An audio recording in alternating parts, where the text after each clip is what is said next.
Hello student, class 10th। आप लोग देखिए, आप लोगों का जो 5.1 है उसमें नंबर 3 तक अपन लोग पहले आप लोग को बता चुके हैं। अब ये है 4 नंबर। Which of the following are APs. इनमें से देखिए आपका लगभग 15 सवाल है, 15 सवाल हैं इसमें। तो इसमें पहला जो है इसमें है बोला जा रहा है कि which of the following are APs. तो इसमें सबों में देखना है कि कौन एपीज़ हैं, और इफ़ दे फॉर्म एन एपीज़, अगर वो एपीज़ फॉर्म में हैं, find the common difference D, तो उसका कॉमन डिफरेंस डी निकालना है। और राइट 3 मोर टर्म्स। तो यहाँ पर देखिए लगभग सबों में 4 टर्म दिया हुआ है, हमको और +3 टर्म्स निकालने हैं। मतलब A1, A2, A3, A4 तक तो दिया हुआ है, A5, A6 और A7 निकालना है। ठीक है, चलिए पहले हम लोग सवाल देखते हैं। 1 नंबर 2, 4, 8 और 16 दिया है। पहले देखना है कि ये आपका एपीज़ फॉर्म में है कि नहीं। देखिए यहाँ पर इसको हम मान लेते हैं ये वो आपका A1, इसको हम लोग मान लेते हैं A2, इसको हम लोग देखिए ये है A3 और ये है आपका A4। अब हमको देखना है इसमें क्या निकालना है कि ये एपीज़ फॉर्म में है कि नहीं। पहले हम लोग डी निकाल लेंगे। तो A2 minus A1 equal to D हो जाएगा। तो A2 को A1 में माइनस करेंगे, 4 को माइनस करेंगे 2 से, तो 2 हो रहा है, तो डिफरेंस आ रहा है 2। और एक टर्म निकाल के देख लेते हैं। फिर देखिए A3 माइनस करेंगे हम लोग A2 से, तो इसमें डिफरेंस आ रहा है कितना, 4। तो ध्यान दीजिए कि फर्स्ट वाले में डिफरेंस डी का वैल्यू आ रहा है 2 और सेकेंड वाले में डिफरेंस आ रहा है 4। इसका मतलब अगर एक भी डिफरेंस आ गया, इसका मतलब ये एपीज़ फॉर्म में नहीं है।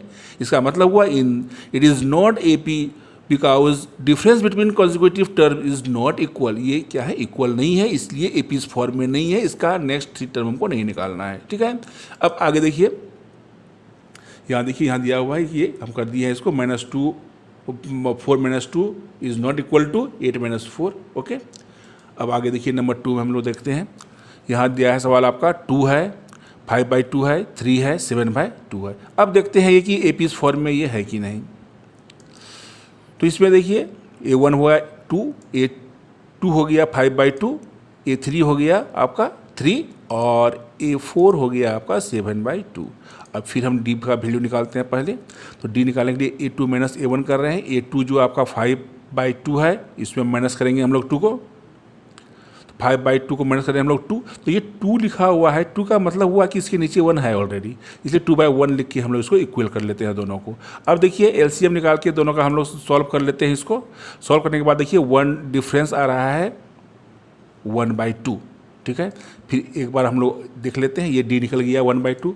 अगला देख लेते हैं निकाल के, फिर A2 माइनस A3 करते हैं इसमें। तो 3/4 माइनस 5/3, A3 कितना है 3/4 है और A2 कितना है 5/3 है। अब इसका डिफरेंस भी कितना आ रहा है देखिए, तो इसमें भी 1/2 आ रहा है। इसका मतलब है कि ये डिफरेंस जो है दोनों का सेम आ रहा है, मतलब ये एपीज़ फॉर्म में है। अगला भी देख लेते हैं हम लोग, A4 माइनस A3 करके। तो इसमें भी देख रहे हैं कि हम लोग ये डिफरेंस 1/2 आ रहा है। इसका मतलब ये एपीज़ फॉर्म में है। तो ये 4 A4 तक तो दिया हुआ है। अब हमको A5, A6 और A7 निकालना है।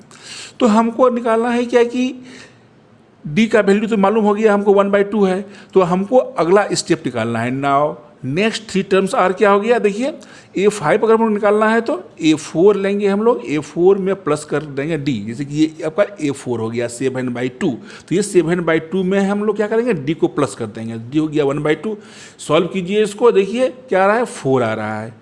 तो A5 कितना हो जाएगा 4। इसका मतलब ये 7/2 के बाद यहाँ क्या आ जाएगा 4। अब नेक्स्ट निकालते हैं A6, सेम प्रोसेस करते हैं। इसमें A5 कितना हो गया 4। तो 4 मतलब 4/1 प्लस डी की आप वैल्यू जानते हैं 1/2 है। इसको सॉल्व कीजिए तो कितना आ रहा है 9/2। अगला स्टेप क्या हो गया इसका 9/2। और फिर हम लोग A7 निकालते हैं तो क्या हो जाएगा A6 प्लस डी, तो 9/2 प्लस 1/2। देखिए फिर क्या निकल रहा है 5 निकल रहा है। तो अगला 3 इसका जो टर्म हुआ वो क्या हुआ 4, 9/2 और 5। तो इस प्रकार हम लोग इसको सॉल्व करते हैं। फिर अगला देखिए क्वेश्चन नंबर 3 दिया हुआ है -1.2 - 3.2 माइनस 5.2 माइनस 7.2। अब देखना है कि ये एपीज फॉर्म में है कि नहीं। सबों को हम लोग A1 A2 A3 A4 में लिख दिए हैं। अब डी देखिए निकाल दिए, A2 माइनस A1 किए तो इसका क्या हुआ, -3.2 माइनस 1.2 का ये सब माइनस में है। अब यहाँ देखिए माइनस माइनस प्लस हो गया, इसलिए यहाँ पर लोग प्लस कर दिए, 1/1.2 हो गया। अब यहाँ देखिए ये बड़ा है 3.2 और ये छोटा है, इसको हम लोग माइनस प्लस माइनस होता है जानते हैं हम लोग, तो माइनस करेंगे इसको तो बड़े का चिन्ह रह जाएगा, इसलिए यहाँ पर -2 का चिन्ह रह गया। अब फिर हम लोग अगला सवाल सेम टू सेम देखते हैं। देखिए A3 में A2 को माइनस किए हम लोग, वैसे ही बनाए हम लोग, इसमें भी -2 डिफरेंस आ रहा है। अगला स्टेप में भी देख रहे हैं हम लोग -2 डिफरेंस आ रहा है। इस प्रकार हम देखते हैं कि ये क्या है, it is in the form of APs. तो यहाँ पर डिफरेंस कितना आ रहा है, देखिए कॉमन डिफरेंस कितना है, -2 है। अब हमको फिर वही स्टेप निकालना है, A5 A6 और A7 निकालना है। तो नेक्स्ट 3 टर्म्स हम देखेंगे क्या करेंगे, A5 निकालने के लिए A4 प्लस डी, A4 देखिए यहाँ पर ये है, A4 प्लस डी करना है। तो इसको हम लोग A4 प्लस डी करते हैं तो कितना आ रहा है, -9.2। अब यहाँ पर हम लिख सकते हैं -9.2। अब हम लोग A5 A6 निकालते हैं, देख लीजिए इसी टर्म से निकालेंगे, -11.2 आ रहा है। फिर A7 निकालेंगे तो क्या आ रहा है, -13.2 आ रहा है। चलिए नेक्स्ट सवाल देखिए, आप 4 नंबर देखिए, इसमें -10 -6 -2 और -10 -6 -2 और 2 दिया हुआ है। ये फिर हम लोग देख लीजिए A2 फॉर्म में निकाल दिए, A1 A2 A3 और फॉर्म में। इसमें देखिए D = A2 - A1 -6 -10 कर दिए इसको, तो दोनों को 10 करेंगे तो यहाँ पर प्लस हो जाएगा। अब देखिए -6 + 10। अब यहाँ देखिए ठीक अपोजिट है, यहाँ पर क्या है, बड़ा है, प्लस जो है वो बड़ा है और माइनस क्या है, छोटा है। इसीलिए हम जानते हैं प्लस माइनस माइनस होगा, इसलिए इसको लोग माइनस तो कर देंगे लेकिन छोटा है इसलिए बड़ा बड़ा का चिन्ह हो जाएगा प्लस, इसलिए यहाँ पर क्या हो गया, 4 हो गया। ठीक है, अब देखिए नेक्स्ट इसको सॉल्व कीजिए, फिर इसमें भी देखते हैं 4 आ रहा है। फिर देखिए इसमें भी कितना आ रहा है, आपका 4 आ रहा है। इसका मतलब कॉमन डिफरेंस कितना आ रहा है, 4 आ रहा है। तो इस प्रकार हम कह सकते हैं ये एपीज फॉर्म में है। इसका मतलब इसका अगला स्टेप हमको निकालना है, 3 स्टेप निकालना है, क्योंकि तो कॉमन डिफरेंस इसमें 4 है। अब देखिए लास्ट में यहाँ पर क्या है, 2 है। इसका मतलब फिर हम निकालेंगे जो यहाँ पर A5 निकालेंगे तो क्या हो जाएगा, A4 + D। देखिए A4 + D हो गया, तो A4 देखिए 2 है और D हो गया 4 6। अब देखिए ऐसे ही हम लोग सब तीनों टर्म निकाल लिए। फिर देखिए यहाँ पर अगला सवाल है, इसमें रूट का यूज़ किया गया है। इस पर 3 है, फिर 3 + 2 है, 3 + 2√2 है, फिर 3 + 3√2 है। अब देखिए ये एपीज फॉर्म में है कि नहीं। ये 3 हो गया आपका A1, 3 + 2 हो गया ये A2, 3 + 2√2 हो गया A3 और 3 + 3√2 हो गया ये A4 हो गया। अब देखिए D निकाल रहे हैं हम लोग, 3 + √2 में 3 को माइनस कर रहे हैं, तो देखिए ये 3 माइनस हो रहा है। तो जब 3 माइनस हो रहा है तो ऑटोमेटिक है कि क्या हो गया, √2 बच गया, तो ये √2 यहाँ रह गया। नेक्स्ट देखिए हम लोग क्या कर रहे हैं, इसमें A3 में A2 को माइनस कर रहे हैं, तो A3 जो है आपका देखिए कितना है, 3 + 2√2 है, माइनस हो रहा है किसी क्या इसमें, 3 + √2। तो ये 3 और 3 माइनस हो गया। और यहाँ देखिए 2√2 मतलब क्या हो गया, √2 की संख्या कितनी है, 2 है, और यहाँ √2 कितना है, 1 है। तो 2√2 में 1 माइनस होगा तो 1 बच जाएगा, इसलिए यहाँ पे 1 बच गया। फिर अगला सवाल देखिए, इसमें भी यही से दिया हुआ है, यहाँ भी √2 बच रहा है। इसका मतलब कॉमन डिफरेंस आ रहा है कितना, √2 आ रहा है। तो डी का वैल्यू कितना हो गया, √2 हो गया। अब इसमें देखिए 3 + 3√2 जो है वो क्या हो गया, A4 का हो गया। तो A4 + D कर देंगे हम लोग 3 टर्म निकालने के लिए। A4 + D किए इसमें हम लोग, तो 3√2 में √2 जोड़ दिए तो 4√2 हो गया। फिर 4√2 में √2 जोड़ दिए तो 5√2 हो गया। और फिर यहाँ देखिए 5√2 है, 3 + 5√2 है, इसमें √2 जोड़े तो कितना हो गया, 6√2 हो गया। ये तीनों इसका अगला स्टेप हो गया, A5 A6 और A7 टर्म्स हो गया इसका। चलिए अगला देखते हैं। फिर इसमें भी देखिए आसान है ये। इसमें देखिए दिया हुआ है आपका 0.2, 0.22, 0.222 और 0.2222। ठीक है, कॉमन डिफरेंस निकालिए इसका। फिर देखिए सब में इसमें देखिए -0.2 आ रहा है। तो फिर आगे देखिए इसमें निकालते हैं तो क्या आ रहा है डिफरेंस, 0.222 में 22 माइनस कर रहे हैं तो कितना आ रहा है, देखिए यहाँ पर 002 आ रहा है, 002 आ रहा है। फिर एक बार और निकाल के देख लेते हैं, इसमें भी देखते हैं कि हम लोग की 0.0002 आ रहा है। देखिए ये तीनों डिफरेंस जो है वो अलग अलग है, इसीलिए इसको हम कह सकते हैं कि ये एपीज फॉर्म में नहीं है। It is in not AP because difference between consecutive term is not equal. Okay, इसलिए इसका जो है वो ये इक्वल नहीं है, इसलिए इसको हम लोग नहीं आगे बढ़ेंगे। अब देखिए अगला सवाल है 0, -4, -8, -12। इसमें भी देखिए A1, A2, A3, A4 कर दिए हैं इसको आप लोग। फिर देखिए इसका A2 -A1 निकालिए, D का वैल्यू निकालिए तो -4 आ रहा है। फिर अगले सवाल में देखिए उसमें भी कितना आ रहा है, -4 आ रहा है। फिर नेक्स्ट में भी देखते हैं -4 आ रहा है। इसका मतलब ये AP's फॉर्म में है, मतलब कॉमन डिफरेंस क्या हो गया इसमें, 4 हो गया, -4 हो गया। अब इसका हम लोग A5 अगर निकालते हैं तो -12 प्लस -4, तो प्लस कर दिए तो यहाँ पर देखिए क्या हो गया आपका, आगे देखिए 16 आ गया, तो -16। उसके बाद देखिए यहाँ पर 16 + 4 तो कितना आ गया, -20 आ रहा है। तो इस प्रकार हम देखते हैं क्या कि ये तीनों स्टेप इसका निकल गया है। चलिए अब हम लोग देखते हैं क्वेश्चन नंबर 8। इसमें -1/2, -1/2, -1/2 और -1/2 है। ठीक है, इसको भी उसी तरह देख लीजिए आप। A1, A2, A3 और A4 निकाल लीजिए इसका, और इसमें कॉमन डिफरेंस निकालेंगे हम लोग। देखिए D पहले निकाल लीजिए, A2 - A1। अब आप लोग समझ गए होंगे कैसे निकालना है इसको, इजी है। देखिए -1/2 + 1/2 हो गया, ये क्रॉस आउट हो जाएगा, 0 हो गया इसका वैल्यू। ठीक है, डिफरेंस आ गया 0। अब अगला देखते हैं डिफरेंस कितना है, वो भी 0 है। अब देखिए इसके आगे फिर हम लेते हैं डिफरेंस, यहाँ भी 0 है। इसका मतलब ये क्या है, AP's फॉर्म में है। इसका हम लोग अब 3 टर्म्स निकालेंगे, इसका नेक्स्ट 3 टर्म्स हम लोग निकाल लेते हैं। देखिए A4 + D करते हैं तो A4 कितना है, -1/2 + 0, -1/2 हुआ। इसी तरह देखिए सब तीनों टर्म को हम निकाल लिए, तो तीनों टर्म क्या आ गया इसका, A5, A6 और A7, -1/2, -1/2 और -1/2। ओके, चलिए 9 नंबर देखते हैं अब इसको। तो इसमें भी हम लोग सेम प्रोसेस करते हैं। देखिए इसमें भी देखते हैं डिफरेंस कितना आ रहा है। देखिए यहाँ तो अंतर आ रहा है, इसमें यहाँ 2 आ रहा है, इसमें 6 आ रहा है, नहीं। और फिर आगे देखिए यहाँ भी 9 आ रहा है। इसका मतलब ये कॉमन डिफरेंस इसमें जो है वो सेम नहीं है, इसलिए ये AP's फॉर्म में नहीं है। ओके, चलिए अब हम लोग चलते हैं 10 नंबर में, A, 2A, 3A और 4A में। अब इसको बनाइए आप लोग। फिर देखिए कॉमन डिफरेंस निकालेंगे इसका हम लोग, A2 - A1 तो 2A - A, तो क्या हो गया, A बच गया ये। फिर अगला देखिए क्या A हो बचता है, हाँ बिल्कुल।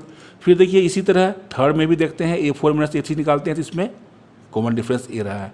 इसका मतलब क्या, D का वैल्यू कितना हो गया, कॉमन डिफरेंस A हो गया। अब देखिए इसका नेक्स्ट स्टेप निकालते हैं हम लोग, A5 निकालते हैं। तो A4 + D कर देंगे तो 4A + A, ठीक है, 4A + A 5A। इस तरह हम लोग नेक्स्ट टर्म निकालेंगे, 6A निकल रहा है, 7A निकल रहा है। ठीक है, A5, A6, A7, ये तीनों जो निकला 5A, 6A और 7A निकला, ये इसका आंसर हुआ।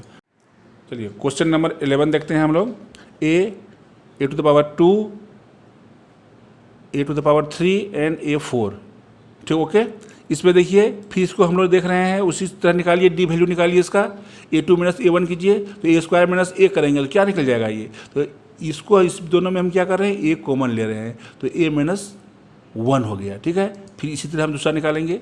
इसमें भी देखिए A² A-1, तो इस तरह देख रहे हैं क्या कि इसमें डिफरेंस आ रहा है, सेम नहीं है। इसका मतलब ये AP's नहीं है, और ये AP's नहीं है तो इससे आगे इस टर्म हमको नहीं निकालना है। देखिए क्वेश्चन नंबर 12, इसमें दिया हुआ है √2, √8, √18 और √32। तो इसको हम लोग फिर देखिए डिफरेंस निकालिए इसका, A2 - A1, ये थोड़ा ध्यान से देखिएगा। तो √8 है -√2 है, इसको माइनस करना है हमको। तो ये 8 जो है इसका फैक्टर निकाल लीजिए और ये √2 में माइनस कीजिए इसको, तो कितना हो गया, √2 × 2 × 2। तो अब देखिए रूट के अंदर ये है, तो √2 और √2 कितना होता है, देखो मल्टीप्लाई करेंगे तो 2 निकलेगा। तो सपोज दैट मान लीजिए 2 को हम बाहर निकाल दिए तो 2 बाहर निकल जाएगा एक। ठीक है, ये मतलब एक पेयरिंग जो है, ये पेयरिंग जो है ये सिंगल बन के बाहर निकल जाएगा, 2 बन के। ठीक है, अब ये 2 √2 हो गया यहाँ, और -√2, तो 2 √2 में 1 √2 माइनस किया तो क्या हो गया, वैल्यू √2 हो गया। चलिए अगला ध्यान से देखिए, √18 - 8, फिर देखिए 18 का हम फैक्टर निकाल लिए, 2 × 3 × 3, और यहाँ देखिए 2 × 2। अब देखिए 3 इसमें पेयरिंग में है, तो इस 3 को बाहर निकाल लीजिए, 3 √2 हो जाएगा इसमें ये, और इसमें ये 2 बाहर निकल जाएगा आपका। 3√2 और ये 2 बाहर निकल गया 1 में, तो 2 हो गया यहाँ पर, और ये √2 हो गया, तो फिर 2 हो गया। आगे देखिए और ध्यान से, इसमें देखिए 32 है और ये 18 है। 32 का देखिए कितना हुआ फैक्टर, ये फैक्टर हुआ, और 18 का ये हुआ। अब पेयरिंग देखिए किसका किसका कितना है, इसमें डबल पेयरिंग है, तो ये 2 का वैल्यू 2 लिए हम लोग, फिर इसको 2 लिए, तो 2 जा 4 हो गया, तो 4 क्या हो गया, बाहर निकल गया इसमें देखिए, और √2 रह गया इसमें, और फिर माइनस क्या हो गया, ये 3 × 3 सिंगल बन के बाहर आ गया, और अंदर मतलब कि रूट के अंदर अगर इस 3 को हम ले जाएंगे तो 3 × 3 के रूप में जाएगा, और बाहर निकालेंगे तो सिंगल के बन के आएगा बाहर। इस तरह से का है, तो इसका जरूरत देखिएगा आगे पड़ेगा आपको। अब देखिए ये डिफरेंस इसमें √2 है, इसलिए इसको हम लोग कहते हैं कि ये जो है एपिस फॉर्म में है। इसका नेक्स्ट स्टेप देखिए, ध्यान दीजिए, 3 टर्म में A5 अगर निकालते हैं तो A4 + D करते हैं, तो A4 कितना है, 32 है प्लस √2। तो अब ध्यान दीजिएगा, तो 32 जो है इसको हम लोग कैसे लिखे, 4√2 लिखे। 32 यहाँ देखिए, तो ये लिखिए 4√2 आया है, बना है इसका, तो 4√2 हो गया प्लस 2 हो गया, तो इस प्रकार क्या हो गया, 4√2 प्लस √2, तो क्या गया 5√2 हो गया। नेक्स्ट देखिए, ध्यान दीजिएगा इसमें, तो कहता है क्या कि इसको जो हम अगला जो बनाएंगे सवाल, तो A5 के A6 जो हम बना रहे हैं, तो 5√2 है, तो 5√2 जब हम लोग करेंगे इसमें, तो 5√2 करने के लिए हमको क्या करना पड़ेगा, इसमें ध्यान दीजिए, तो ये जो है 5 है, तो 5 को अगर हम इसके अंदर ले जाते हैं, ध्यान दीजिएगा, 5 को इसके अंदर ले जाते हैं, कितना हो जाएगा, √2 × 5 × 5, वही है, रूट के अंदर गया 5 × 5 × 2, तो ये जब अंदर लाए तो इसको इससे हो गया, तो कितना हो गया, 5 जा 25 × 50, तो √50 हो जाएगा अगला नेक्स्ट स्टेप। तो इसका हम लोग फिर निकाल रहे हैं, A6 निकाल रहे हैं, देखिए वहाँ अधूरा हुआ है, फिर हम ये अगला स्टेप निकाल रहे हैं यहाँ पर अब हम लोग, तो इसमें √50 हो गया प्लस √2 होगा, ठीक है। तो इसलिए हुआ क्या कि यहाँ पर देखिए 50 जब √2 है, तो इसको हम लोग इस फॉर्म में भी लिख सकते हैं, 2 × 5 × 5, तो अभी हम लोग नीचे देखें, और इसमें +2 किए, तो ये क्या हो गया आपका, ध्यान दीजिए, ये 5 इस 5 को हम लोग बाहर कर देंगे, तो कितना हो जाएगा, 5√2 प्लस √2 6√2 हो जाएगा। अब ऐसे ही करते जाइए आप। नेक्स्ट देखिए, √6 × 6 × 2 हो गया ये, तो इस प्रकार हम लोग कह सकते हैं ना कि मल्टीप्लाई करके देखिए तो कितना आएगा, 72 आ रहा है। अब आगे देखिए, इसका ध्यान दीजिए, तो कहता है A7 हम निकालते हैं अब, तो A7 निकालने के लिए क्या करना पड़ेगा, 76 का हम लोग देखिए क्या निकाल लिए, इसका फैक्टर निकाल लिए, तो इसमें भी देखिए ये आ रहा है, तो इसको ये डबल आ रहा है, तो ये बाहर निकल जाएगा आपका, तो 6√2 प्लस क्या हो गया, √2 हो गया। इस प्रकार हम लोग क्या कर दिए, 6 और 1 7√2 कर दिए। तो इस तरह के क्या हो गया। फिर इसको अगर हम लोग अलग करना चाहें तो देखिए, अगर इसको रूट के अंदर अगर हम लेना चाहें, हम अंदर इसीलिए रूट के ले रहे हैं क्योंकि तो यहाँ जो आपका दिया हुआ है देखिए सब अंदर दिया हुआ है। अगर हम ये भी लिखते हैं तो ये हमारे लिए रॉन्ग नहीं है। ये जो हम लिखे हैं 7√2 ये भी हमारे लिए रॉन्ग नहीं है, लेकिन आपकी किताब में आंसर दिया हुआ है रूट के अंदर, इसीलिए रूट के अंदर लाने के लिए हम ये प्रोसेस बार बार कर रहे हैं। 7√2 ये गलत नहीं है, लेकिन इसको आपके बुक में जो है वो आंसर दिया हुआ है और यहाँ सीरीज भी देखिए सब रूट के अंदर है, इसलिए यहाँ हम बार बार रूट के अंदर ला रहे हैं। तो 7√2 को हम लोग ऐसे लिख सकते हैं, कैसे, √7 × √7 √7 × 7 × 2, इसको मल्टीप्लाई कर दीजिए तो क्या 98। ये अगला स्टेप आ गया। इसमें भी ध्यान दीजिएगा, आप जो ये 6√2 इसमें आया ये भी हमारा रॉन्ग नहीं है, लेकिन रूट के अंदर लाने के लिए क्या करना पड़ेगा, ये जब हम बाहर निकालेंगे तो सिंगल निकलेगा, फिर अंदर लाएंगे तो डबल करना पड़ जाएगा। इसलिए यहाँ पर हम क्या किए हैं 6 × 6 किए हैं और ये × 2 किए हैं। ठीक है, ये तीनों आपका एपीज निकल गया। अब आगे देखिए 13 नंबर, √3, √6, √9 और √12। अब देखिए इसमें डिफरेंस निकालिए आपका, तो -√3 निकल रहा है। फिर अगला देखिए वो भी,